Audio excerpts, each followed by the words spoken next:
Welcome to daily Hindi channel. இன்றைக்கி நம்ம இந்த வீடியோவில் ஹிந்தியில் டைம் எப்படி சொல்கிறதுன்றதை பற்றி பார்க்க போகிறோம். டைம் சொல்கிறது ஈஸி தான் ஹிந்தியில். நீங்கள் அதுக்கு ஒரு 5 கீவேர்ட்ஸ் ஞாபகம் வச்சுக்கிட்டா போதும், ஈஸியாக ஹிந்தியில் டைம் சொல்லிடலாம். இப்போ 1 மணி ஆகுது, மணி இப்போ 2 மணி ஆகுது அப்படின்னு சொல்கிறதெல்லாம் ஈஸி. 1 பஜா ஹை, 2 பஜே ஹை, 3 பஜே ஹை, 7 பஜே ஹை, 7 மணி ஆகுது, இதெல்லாம் சொல்லிடலாம் ஈஸியாக. நெக்ஸ்ட் இப்போ நம்ம கால், முக்கால், அரை அப்படின்னு சொல்கிறதுக்கு சவா, பவுனே, சாடே, இந்த 3 வேர்ட்ஸ் நீங்கள் ஞாபகம் வச்சுக்கணும். ஃபார் எக்ஸாம்பிள் இப்போ டைம் 3:30 ஆகுது, 3:30 மணி ஆகுது அப்படின்னா நம்ம ஹிந்தியில் 3:30 பஜே ஹை அப்படின்னு சொல்லுவோம்.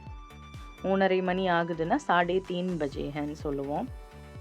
3:15 ஆகுது மணினா 3:15 பஜே ஹைன்னு சொல்லுவோம். இப்போ 3:45 ஆகுது அப்படின்னு சொல்கிறோன்னா பவுனே 4 பஜே ஹை.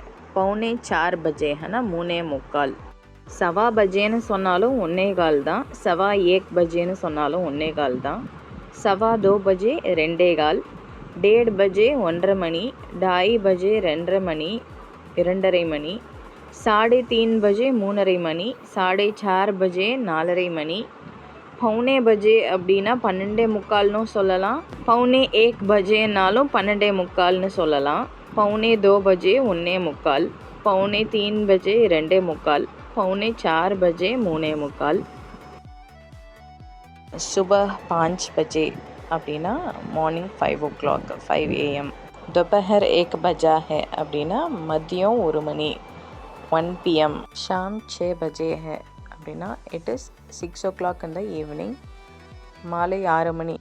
ராத் 8 பஜே அப்படின்னா 8 PM, இரவு 8 மணி. இப்போ உங்களுக்கு ஹிந்தியில் பேசிக்காக டைம் எப்படி சொல்கிறது அப்படின்றத பற்றின ஐடியா உங்களுக்கு கிடச்சிருக்கோன்னு நினைக்கிறேன். ப்ராக்டிஸ் பண்ணிங்கன்னா ஹிந்தியில் ஈஸியாக டைம் சொல்லலாம்.